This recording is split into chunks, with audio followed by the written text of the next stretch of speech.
विद्यार्थी मित्रांनो नमस्कार. मी प्राध्यापक सुहास कुलकर्णी. आपलं HSC व्होकेशनल म्हणजेच उच्च माध्यमिक व्यवसाय अभ्यासक्रमाच्या ऑटोमोबाईल टेक्नॉलॉजी या विभागाच्या पेपर फर्स्ट म्हणजे ऑटोमोबाईल टेक्नॉलॉजी या विषयाच्या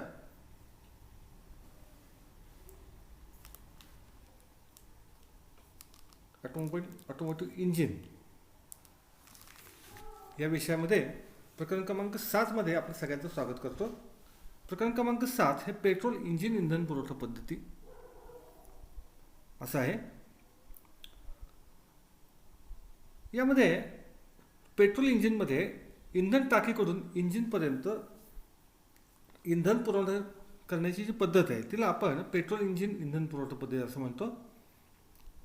या प्रकारात टाकीमधील पेट्रोल इंजिनकडे ज्या विविध भागाद्वारे पुरवले जाते त्याचा अभ्यास आपण या प्रकरणामध्ये आपण करणार आहोत. यामध्ये पहिला जो आपण प्रकार जो बघतोय किंवा पहिला जो मुद्दा बघतोय तो म्हणजे इंधन पुरवठा पद्धतीचा उद्देश. म्हणजे वाहनामध्ये आपण इंधन पुरवठा पद्धती का बसवली आहे, त्याचा उद्देश काय आहे, ते उद्देश आपण या ठिकाणी बघणार आहोत. पहिला उद्देश जो आहे तो म्हणजे इंधन टाकीमधील पेट्रोलचा साठा करणे.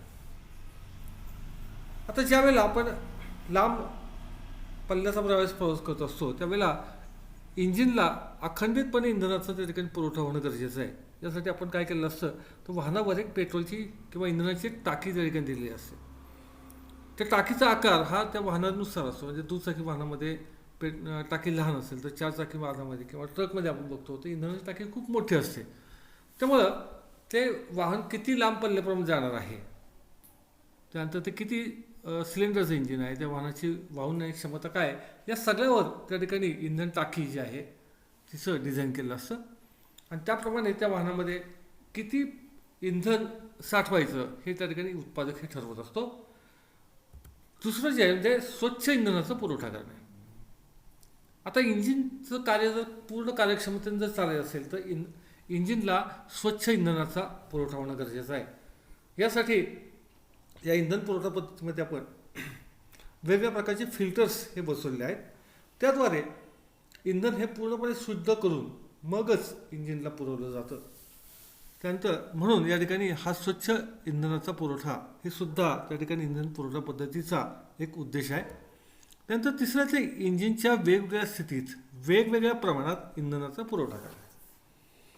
आता ज्यावेळेस आपण रस्त्यावरून जात असतो त्यावेळेला कधी मोकळा रस्ता असतो त्यावेळेस आपण इंजिनचा वेग वाढवतो. अशा वेळेला इंजिनच्या एक समान गतीला त्या ठिकाणी इंजिनचा वेग वाढवण्यासाठी जे लागणारं हवा आणि इंधनाचं मिश्रण आहे ते योग्य प्रमाणामध्ये इंजिन पुरवणं. ज्यावेळेला आपण चढाच्या रस्त्यावर जात असतो त्यावेळेस इंजिनवर ताण असतो. अशा वेळेला आपल्याला वेगापेक्षा त्या ठिकाणी शक्तीची जास्त गरज असते. अशा वेळेला इंजिनला आवश्यक असणारा इंधनाचा पुरवठा त्या ठिकाणी करणं हे त्या ठिकाणी या इंधन पुरवठा पद्धतीचं एक कामच आहे. त्यानंतर चौथा जो मुद्दा आहे तो म्हणजे इंधन टाकीमधील इंधनाची पातळी ड्रायव्हरला वारंवार दर्शवणे.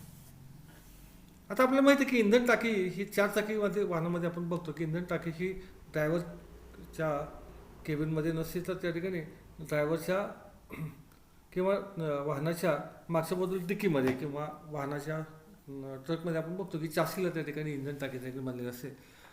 तर प्रत्येक वेळेला त्या ठिकाणी ड्रायव्हरला वाहनामध्ये इंधन किती आहे हे त्या ठिकाणी त्या टाकीमध्ये झाकून बघणं शक्य नसतं. तर अशा वेळी गाडी चालू असताना वाहनाच्या टाकीमध्ये किती इंधन आहे हे वारंवार ड्रायव्हरला दाखवण्याचं काम या ठिकाणी या इंधन पुरवठा पद्धतीचं त्याचं एक कामच आहे. यानंतर आपण जे बघणार आहोत तो पुढचा मुद्दा म्हणजे इंधन पुरवठा पद्धतीमधील विविध घटक. आता याच्यामध्ये पहिला घटक आहे तो म्हणजे इंधन टाकी. आपण बघितलं इंधन टाकी म्हणजे काय, इंधन साठवण्यासाठी त्या ठिकाणी जो जी टाकी बनवली तर आपण इंधन टाकी असं म्हणतो. इंधन पाईप, इंधन टाकीपासून इंजिनला इंधन पुरवण्यासाठी जी पाईपलाईन त्या ठिकाणी आपण तयार केली तर आपण इंधन पाईप असं म्हणतो. त्यानंतर इंधन पंप. आता जनरली होतं काय तर मगाशी आपण सांगितल्याप्रमाणे वाहनाचं इंजिन हे ड्रायव्हर केबिनच्या पुढल्या बाजूला आहे. तर इंधनाची टाकी जी असते ही इंजिन लेवलच्या खालच्या बाजूला मागच्या डिकीमध्ये किंवा चासीला त्या ठिकाणी बांधलेली असते. तर तिथून इंधन खेचून हे इंजिनला पुरवण्याचं काम हा इंधन पंप करतो. पुढचा आकडा हा फिल्टर. तर मगाशी आपण बघितलं की इंजिनला स्वच्छ इंधनाचा आपल्याला पुरवठा करायचा आहे. यासाठी या इंधन पुरवठा पद्धतीमध्ये वेगवेगळ्या प्रकारचे फिल्टर्स आपण या ठिकाणी बसवलेले आहेत. त्यामध्ये आपण उदाहरणार्थ याचं झालं तर टाकीच्या आउटलेट मार्गावर एक फिल्टर आहे, त्यानंतर लाईनमध्ये एक फिल्टर आहे, त्यानंतर कार्बोरेटरमध्ये एक फिल्टर आहे. असे 2-3 प्रकारे या ठिकाणी इंधनाचं फिल्ट्रेशन करून मगच ते इंधन हे इंजिनला पाठवलं जातं. त्यानंतर कार्बोरेटर आणि इनलेट मॅनिफोल्ड. आता कार्बोरेटरचं मुख्य काम काय तर हवा आणि इंधन यांचं जळाऊ मिश्रण तयार करणे. इंजिनला आवश्यक असणारं हवा आणि इंधनाचं मिश्रण हे तयार करून मगाशी आपण जे बघितलं की इंजिनच्या वेगवेगळ्या स्थितीमध्ये वेगळ्या प्रमाणामध्ये आपलं आता इथं वेगवेगळ्या प्रमाणामध्ये इंधनाचा पुरवठा आपण जे म्हणतो तर यामध्ये वेगवेगळ्या प्रमाणामध्ये हवा आणि इंधन यांचं मिश्रण तयार करणं आणि ते मिश्रण इंजिनला पाठवणं हे या ठिकाणी कार्बोरेटरचं काम आहे. आजकालच्या वाहनामध्ये आपण बघतो की 4 चाकी वाहनामध्ये तर हा कार्बोरेटर आपण असं ठिकाणी वापरत नाही, तर याच्याऐवजी आपण मल्टीपॉईंट फ्युल इंजेक्शन सिस्टीमचा वापर करतोय.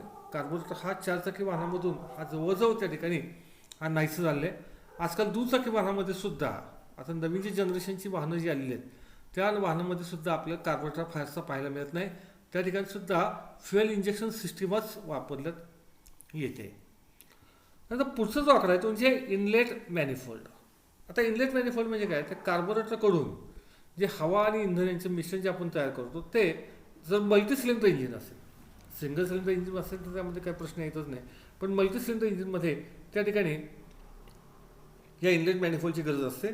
कारण इंजिनच्या फायरिंग ऑर्डरनुसार प्रत्येक सिलेंडरला हवा आणि इंधनाचं त्या ठिकाणी मिश्रण पुरवणं हे या ठिकाणी कार्बोरेटरचं काम आहे आणि ते पुरवण्याचं काम किंवा ते इंजिनपर्यंत व्यवस्थित नेण्याचं काम त्या ठिकाणी हा इनलेट मॅनिफोल्ड हा करत असतो. आता याच्यानंतर आपण जे बघणार आहे ते म्हणजे पेट्रोल इंजिन इंधन पुरवठा पद्धतीचे प्रकार.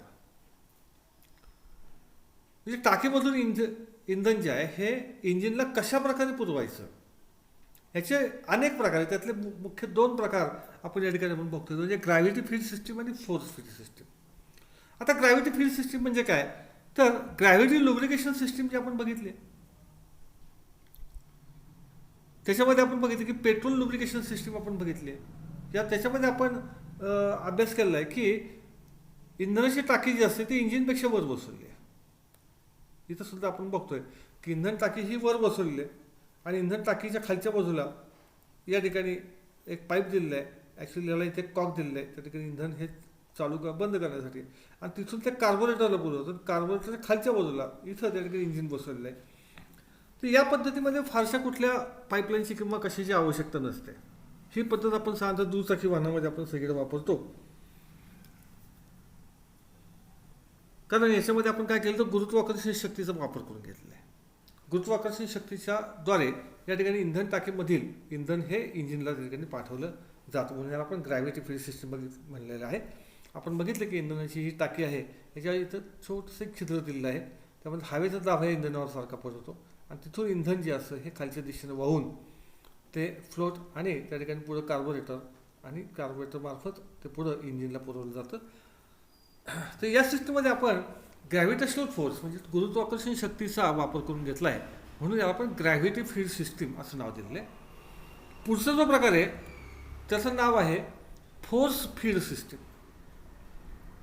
आता आपण फोर्स फीड लुब्रिकेशन सिस्टीम पण बघितली. याच्यामध्ये काय केलं तर खालच्या थरामधून वरच्या थरामध्ये समजा जर तुम्हाला ऑइल पाठवायचं असेल, इंधन पाठवायचं असेल तर त्यासाठी तुम्हाला पंपाची आवश्यकता आहे. आता मगाशी मी तुम्हाला जे बोललो की 4 चाकी वाहनांमध्ये काय होतं, इंजिन हे ड्रायव्हर केबिनच्या पुढल्या बाजूला असतं, चासीच्या वरच्या बाजूला बसवलेलं आहे आणि इंधन टाकी जी असते ही इंधन टाकी ही जर कार असेल तर त्या कारमध्ये मागच्या डिकीमध्ये देखील बसवलेली आहे. म्हणजे जे इंधनाची जी पातळी आहे त्या पातळीच्या खालच्या बाजूला या ठिकाणी हे बसवलेले असतं. तर ट्रकला किंवा मोठ्या वाहनांमध्ये हीच इंधन टाकी जी असते ही चासीला त्या ठिकाणी बांधलेली असते. म्हणजे त्यामध्ये सुद्धा इंधनाची पातळी ही इंजिन लेवलच्या त्या ठिकाणी खालच्याच बाजूला असते. तर अशा वेळेला त्या ठिकाणी त्या टाकीतनं इंधन खेचून त्याचा पुरवठा इंजिनला सातत्यानं करण्यासाठी ज्या पद्धतीचा वापर केलेला आहे त्याला आपण फोर्स फीड सिस्टीम असं या ठिकाणी नाव दिलेलं आहे. आता या ठिकाणी आपल्याला फोर्स फीड इंधन पद्धती या ठिकाणी दाखवलेली आहे. याच्यामध्ये ही इंधन टाकी दिलेली आहे. या इंधन टाकीला इथं या ठिकाणी एक फ्युएल गेज दिलेलं आहे. म्हणजे आपण मगाशी ज्या ह्याच्यामध्ये बघितलं की या ठिकाणी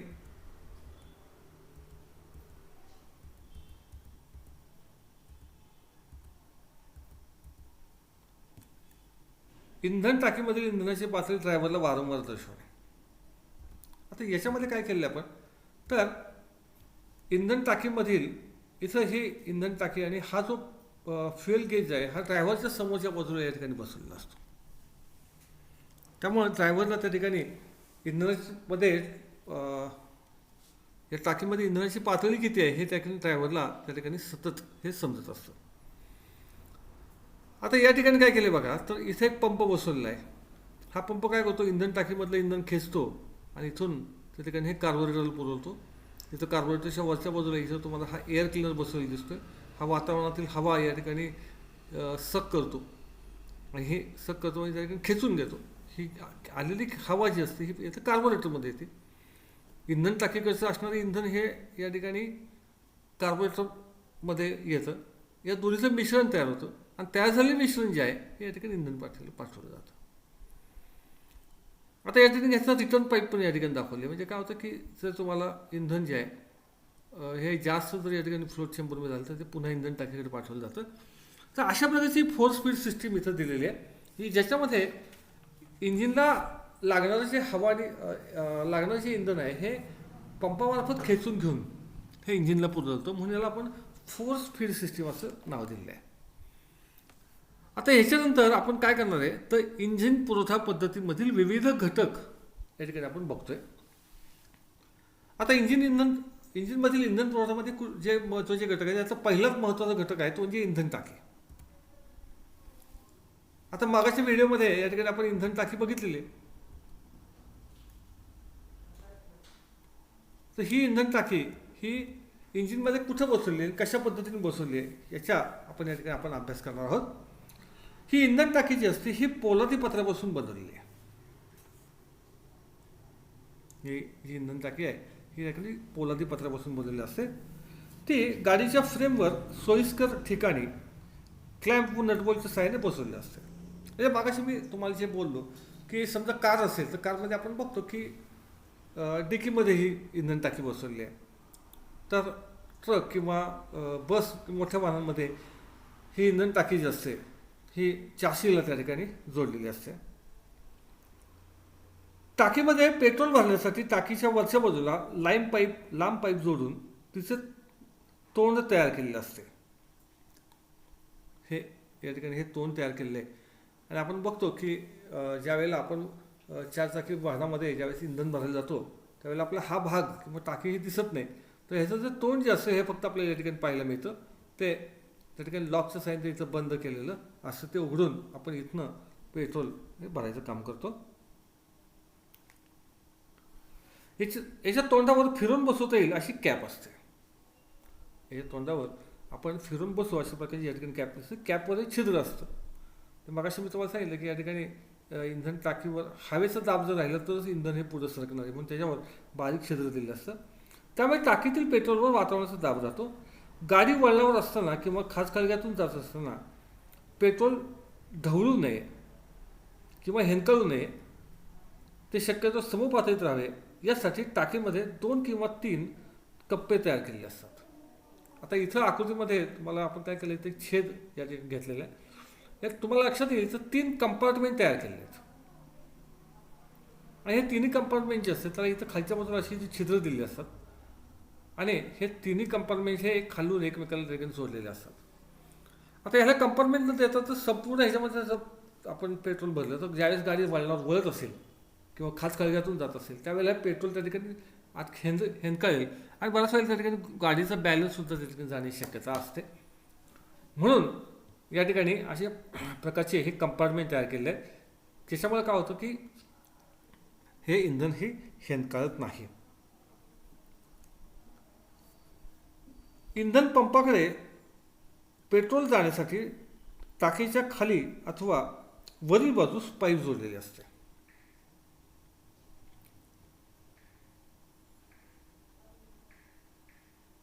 इथं तो आपल्याला आउटलेट दिसेल बघा.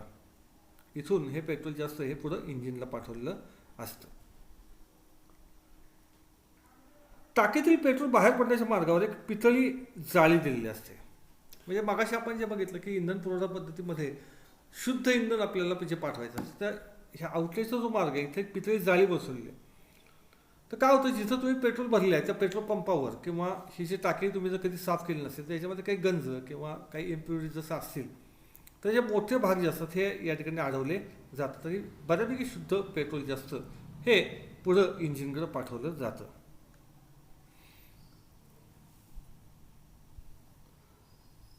इंधन टाकीमधील पेट्रोलची पातळी समजण्यासाठी टँकवर एक फ्युएल गेज हे बसवलेलं आहे. हे इथं आपण बघितलं, एक फ्युएल गेज इथं बसवलेलं आहे. याच्यामध्ये एमटी आणि फ्युएल असे दोन भाग दिलेले आहेत. जसं ह्या टाकीतलं पेट्रोलची लेवल कमी कमी होत जाईल तसं तसं हा काटा जो असतो हा एमटीकडे त्या ठिकाणी जाईल. आपल्या सगळ्यांना आपण सर्वजण त्या ठिकाणी वाहन चालवतो त्यामुळे फ्युएल गेजविषयी आपल्या सगळ्यांना निश्चित माहिती आहे. आता काय होतं की काही वेळेला या एक अशुद्ध पेट्रोलमध्ये आपल्याकडून काही वेळा चुकून भरले गेलं असेल, त्यामध्ये पाणी असेल किंवा काही कारणावर त्या ठिकाणी आपल्याला हे टाकी जर आपल्याला स्वच्छ करायचं असेल तर ह्या खालच्या बाजूला येते की ट्रेन प्लग दिलेला आहे. हा ट्रेन प्लग काढला की यातलं जे खराब पेट्रोल असेल ते सगळं निघून जाईल आणि स्वच्छ पेट्रोल आपल्याला पुन्हा त्या ठिकाणी भरता येईल अशी या ठिकाणी व्यवस्था केलेली असते. तर अशा प्रकारे आपल्या वाहनांवर जे इंधन टाकी बसवलेली आहे याच्याविषयी आपण थोडक्यात माहिती या ठिकाणी बघितली. ह्याच्यानंतर आपण पुढे जे बघणार आहे ते म्हणजे फ्युएल पंप. आता आपली फोर्स फीड सिस्टीम जी आहे किंवा फोर्स प्रेशर सिस्टीम जी आहे याच्यामध्ये आपण बघितलं की इंधन टाकीमधील इंधन हे पंपाद्वारे खेचून, इथं आपण बघितलं आहे पंप इथं दिलेला आहे, पंपाद्वारे इंधन खेचून आपण या ठिकाणी इंजिनला या ठिकाणी पुरवतो. कारण इंधन टाकी जी असते ही इंजिनपासून ही खालच्या पातळीवर या ठिकाणी बसवली आहे.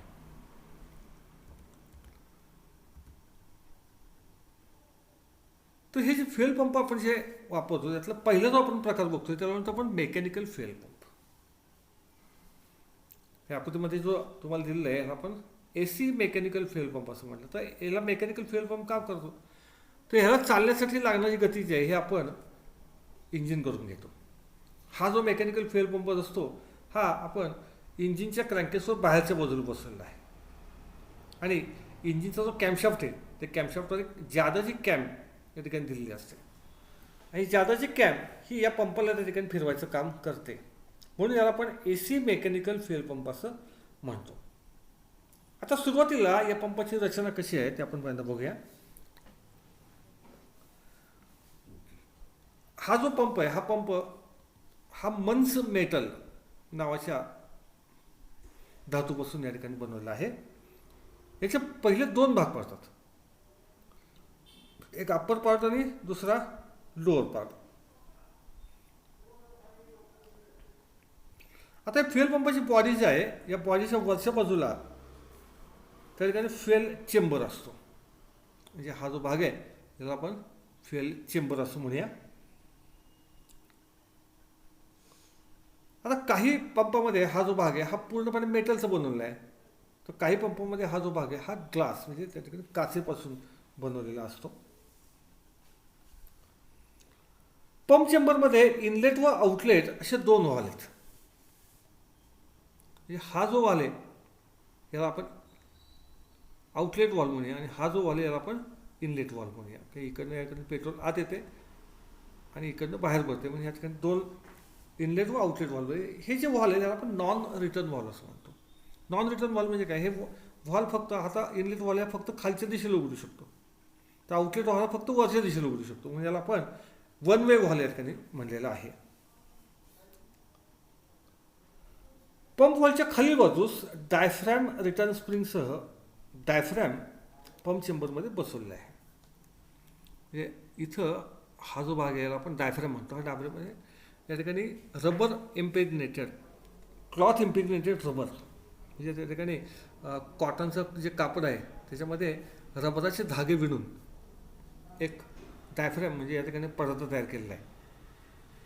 हा पडदा या ठिकाणी पंपाचे 2 भाग करतो, हा लोअर पार्ट आणि अप्पर पार्ट.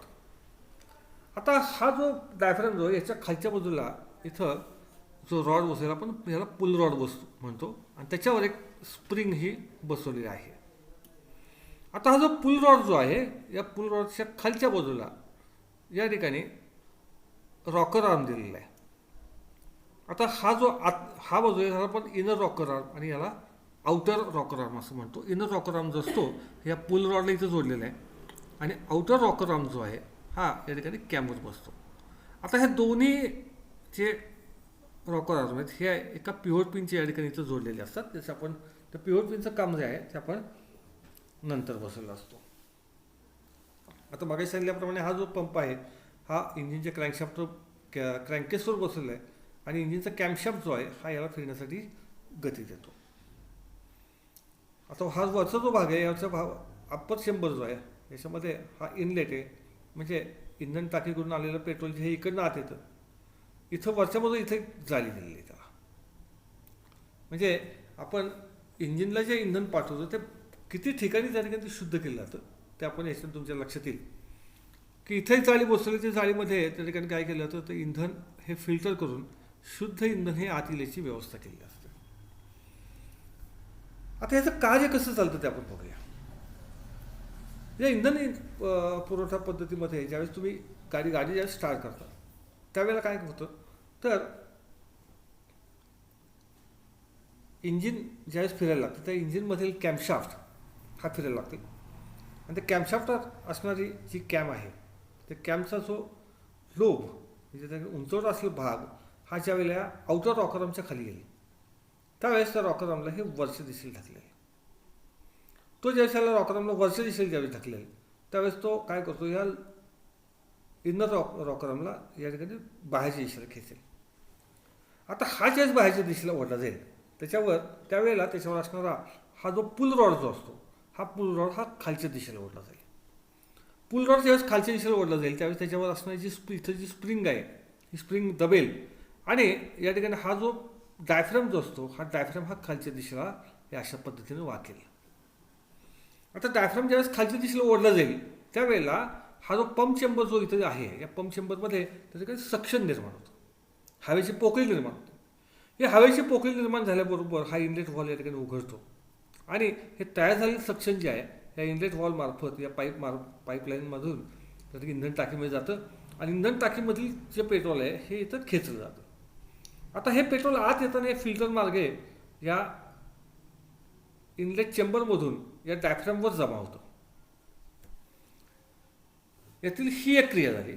आता दुसरी क्रिया बघा, ज्या वेळेला आता हा कॅम जर सतत फिरणारच आहे तर कॅमचा लोबचा भाग म्हणजे उंचवलेला भाग ज्या वेळेला ह्या आउटर रॉकरमधून बाजूला होईल त्यावेळेला हा आउटर रॉकर हा पुन्हा स्वतःच्या खालच्या जागेवर येईल. आता तो ज्यावेळेस जागेवर येईल त्यावेळेला हा जो इनर रॉकर जो असतो हा पुन्हा आतल्या दिशेला ढकलला जाईल. आता तो ज्यावेळेस आतल्या दिशेला ढकलला जाईल त्यावेळेला हिथं जी स्प्रिंग आहे या डायफ्रॅमच्या खालच्या बाजूला असणारी जी स्प्रिंग आहे ही स्प्रिंग तिच्यावरचा दाब नाहीसं झाल्यामुळे ती पुन्हा प्रसरण पावेल. आता ही स्प्रिंग प्रसरण पावल्यामुळे काय होतं की हा जो डायफ्रॅम जो असतो हा रबर आहे, डायफ्रॅम जे काय रबर आहे ते फट दिशी पुन्हा वर सरकतं.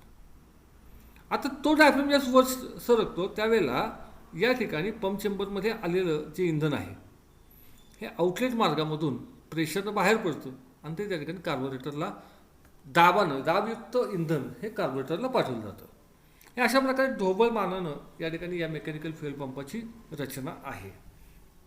आणि जोपर्यंत त्या ठिकाणी इंजिन चालू राहील तोपर्यंत हा कॅमवरचा लोब हा सतत फिरत राहील, आणि तो लोब ज्यावेळेस फिरत राहील तोपर्यंत या पंपाचं काम जे आहे हे अविरतपणे चालू राहील. इंधन टाकीकडनं इंधन खेचायचं आणि त्या प्रेशरनं इंजिनला पुरवायचं. अशा प्रकारे या मेकॅनिकल फ्युएल पंपाचं या ठिकाणी काम चालतं. आता इथं एक पिव्होट जो दिलेला आहे, मग अशी मी तुम्हाला सांगितलं याचं काम तुम्हाला नंतर सांगतो. हा जो पिव्होट जो दिलेला आहे हा पिव्होट यासाठी दिलेला आहे बघा याला की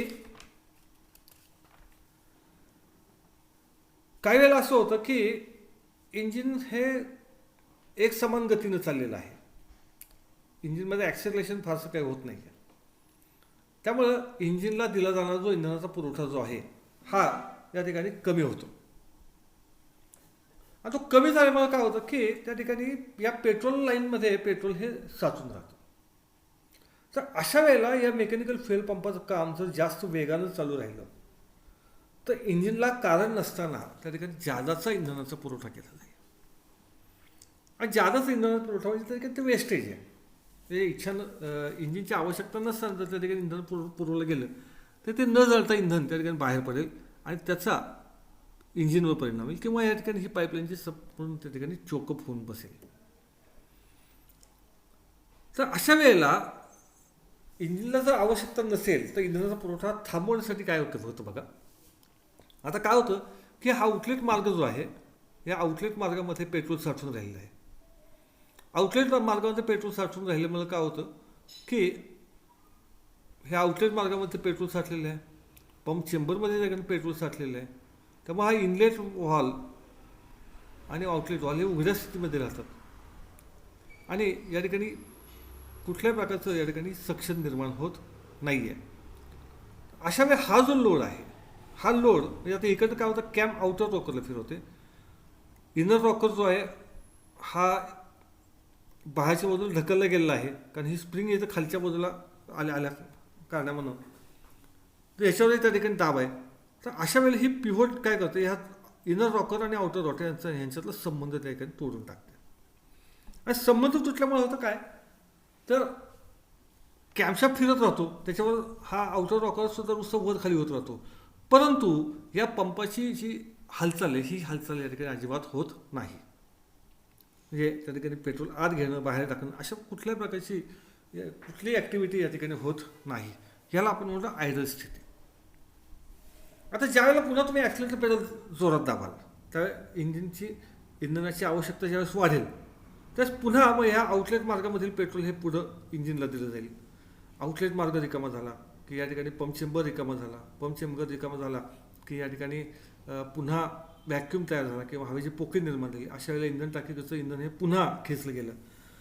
आणि ही ज्यावेळेस हे चालू होईल त्यावेळेस हा पिव्होट पिन जो हे ॲटोमॅटिकली जुळून इनर रॉकर आणि आउटर रॉकर यांचं कार्य पुन्हा चालू होतं. अशा प्रकारे हा मेकॅनिकल फ्युएल पंप इथं काम करतो. ह्याच्यानंतर आपण जे बघणार आहे ते म्हणजे इलेक्ट्रिक फ्युएल पंप. आता सध्याची जी वाहनं आहेत ज्या वाहनामध्ये आपण त्या ठिकाणी MPFI म्हणजे multi point fuel injection system आधुनिक वाहनांमध्ये बहुतांश सगळ्या वाहनांना आपण ही multi point fuel injection system ही वापरतो. तर अशा वाहनांमध्ये हा इलेक्ट्रिक टाईप फ्युएल पंप हा वापरला आहे. आता मेकॅनिकल फ्युएल पंप मगाशी आपण बघितला तो इंजिनवर बसवला आहे. हा इलेक्ट्रिक टाईप फ्युएल पंप जो आहे हा इंधन टाकीवर बसवला आहे आणि मूळ म्हणजे बॅटरीकडनं मिळणारे विद्युत ऊर्जेद्वारे हा पंप त्या ठिकाणी काम करतो. म्हणून याला पण इलेक्ट्रिक टाईप फ्युएल पंप असं नाव दिलेलं आहे.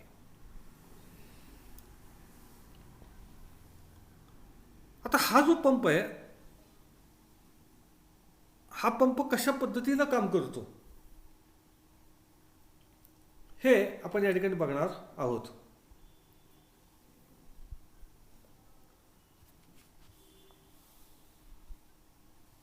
इथं काय केलं बघा तर पंप बॉडीमध्ये एक सॉलेनॉइड कॉईल दिलेली आहे. ही जी कॉईल आहे याला आपण सॉलेनॉइड कॉईल असं म्हणतो. सॉलेनॉइड कॉईलच्या मधोमध वर खाली हालचाल होणारा एक आर्मेचर असून आर्मेचर म्हणजे त्या ठिकाणी एक लोखंडी रॉड जो आहे हा त्या ठिकाणी बसवलेला आहे. आर्मेचरवर एक डायफ्रॅम रिटर्न स्प्रिंग इथं दिलेली आहे. डायफ्रॅमच्या वरील बाजूस पंप चेंबर असून या डायफ्रॅमच्या वरच्या बाजूला इथं या ठिकाणी पंप चेंबर असून ह्याच्या एका बाजूस फिल्टरसह इनलेट वॉल दिलेला आहे. हे आपण असं म्हणूया की ही हा इथं ठिकाणी इनलेट आहे तर इथं फिल्टरसह त्या ठिकाणी एक इनलेट वॉल दिलेला आहे.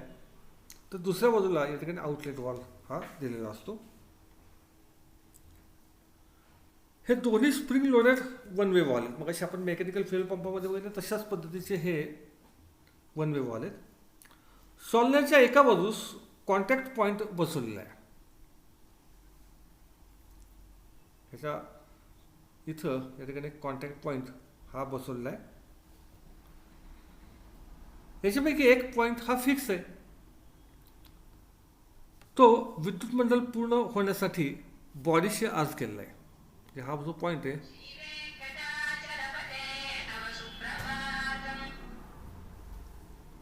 बंद कर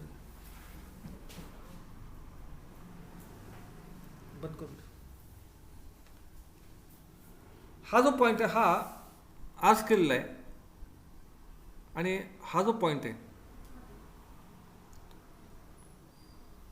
हा मुव्हेबल पॉईंट आहे. हा पॉईंट हे आर्मेचरच्या पुल रॉडला इथं जोडलेला असतो. आता ह्याच्यावर जे स्प्रिंग आहे त्या स्प्रिंगच्या मुळे हे दोन्ही पॉईंट हे मिटलेले असतात. सॉल्व्हरचे एक टोक इग्निशन स्विचला जोडलेले आहे. या सॉल्व्हरचे एक टोक जे आहे हे या ठिकाणी इग्निशन स्विचला जोडलेलं असतं.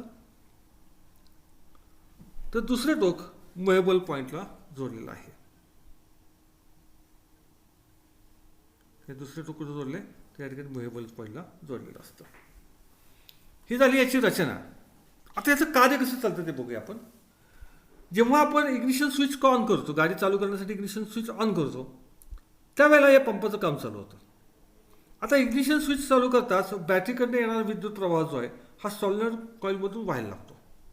ज्यावेळेस हे दोन्ही पॉईंट हे मिटलेले असतात त्यावेळेला बॅटरीकडनं आलेला जो प्रवाह आहे हा या ठिकाणी ह्या सॉल्व्हर कॉईलमधून त्या ठिकाणी, आता इथं आपण त्याचा क्रॉस सेक्शन बघतोय, तर हे कॉईलमधून ज्यावेळेस हा विद्युत प्रवाह व्हायला लागतो त्यावेळेस आपण बघितलंय की ज्यावेळेला एखाद्या कंडक्टरमधून ज्यावेळेस विद्युत प्रवाह वाहतो त्यावेळेला त्या कंडक्टरभोवती स्वतःचं त्या ठिकाणी मॅग्नेटिक फील्ड तयार होतं, म्हणजे चुंबकीय क्षेत्र तयार होतं. तसंच या ठिकाणी याच्यामध्ये चुंबकीय क्षेत्र तयार झाल्यामुळे काय होतं की या डायफ्रामवर बसवलेला ही जी लोखंडाची चकती असते ती ही मागच्या दिशेला खेचली जाते. आणि ती ज्यावेळेस मागच्या दिशेला खेचली जाते त्यावेळेला हा डायफ्रॅम आणि त्याच्यावर बसवलेला हा जो रॉड आहे हे सगळं युनिट जे असते मागच्या दिशेला खेचलं जातं. आता हे ज्यावेळेस मागच्या दिशेला खेचलं जाईल त्यावेळेला पंप चेंबरमध्ये काय होणार आहे, तर या पंप चेंबरमध्ये त्या ठिकाणी सक्शन निर्माण होणार आहे. आता पंप चेंबरमध्ये ज्यावेळेस सेक्शन निर्माण होईल त्यावेळेस काय होतं, तर इंधन टाकीकडनं असणारे जे इंधन आहे हे इंधन हे आत खेचलं जातं आणि संपूर्ण या पंप चेंबरमध्ये हे ऑइल भरलं जातं. आता ह्याच्यामध्ये कसं होतं की दोन्ही वॉल जे असतात, इनलेट आणि आउटलेट, हा आउटलेट वॉल आणि इनलेट वॉल, हे वन वे मार्ग असल्यामुळं इनलेट वॉल ओपन असतो त्यावेळेस हा आउटलेट वॉल कसा असतो, बंद असतो. आता काय होतं बघा की ज्या वेळेला हा आर्मेचर मागच्या दिशेला खेचला होतो, ही लोखंडाची चकती ज्यावेळेस इकडं या पंप कॉईलकडे ज्यावेळेस आकृष्ट होते त्याच्या वेळेला हा जो प्लंजर जो असतो तो मागं ढकलला जाईल. आता तो ज्यावेळेस मागं ढकलला जातो त्यावेळेला हे दोन्ही कॉन्टॅक्ट पॉईंट जे असतात हे दोन्ही कॉन्टॅक्ट पॉईंटमधला त्या ठिकाणी कॉन्टॅक्ट हा तुटतो. आणि कॉन्टॅक्ट तुटल्यामुळे काय होतं, तर बॅटरीकडनं या कॉईलला मिळणारा जो विद्युत पुरवठा जो असतो हा त्या ठिकाणी नष्ट होतो किंवा थांबून जातो. आता विद्युत प्रवाह थांबल्याबरोबर याच्याभोवती तयार झालेलं मॅग्नेटिक फील्ड जे असतं ते मॅग्नेटिक फील्डसुद्धा त्या ठिकाणी नष्ट होतं. ते नष्ट झाल्याबरोबर ही जी स्प्रिंग असते मागाशी ज्यानं ह्या रॉडला मागच्या बाजूला खेचलं, ती स्प्रिंगवरचं टेन्शन नाही चाललं की ती पुन्हा प्रसरण पावते. ती ज्यावेळेस प्रसरण पावेल त्यावेळेला हा डायफ्रॅम जो असतो हा पुन्हा खालच्या दिशेला ढकलला जाईल. आता डायफ्रॅम ज्यावेळेस खालच्या दिशेला ढकलला जातो त्यावेळेला या चेंबरमध्ये असणारं जे इंधन जे असतं हे आउटलेट मार्गात प्रेशरनं हे पुढं कार्बोरेटरकडे पाठवलं जातं. ह्या अशा प्रकारे या ठिकाणी हा इलेक्ट्रिक टाईप फ्यूल पंप या ठिकाणी काम करतो. तर जोपर्यंत तुमची गाडी चालू आहे तोपर्यंत बॅटरीकडे येणारा पुरवठा जो असतो हा या पंपाला मिळत राहतो. ज्यावेळेस इंजिन बंद होईल त्यावेळेस याचं काम थांबेल. म्हणजे जोपर्यंत इंजिन चालू आहे तोपर्यंत हे पंपाचं काम हे चालू राहतं. तर मित्रांनो, आपण आज हे प्रकरण क्रमांक 7 जे आहे पेट्रोल इंजिन इंधन पुरवठा पद्धती, या पद्धतीमध्ये जे काही भाग की आज आपण शिकलो ते आपल्या सगळ्यांना व्यवस्थित समजले असेल असं या ठिकाणी मी समजतो आणि थांबतो.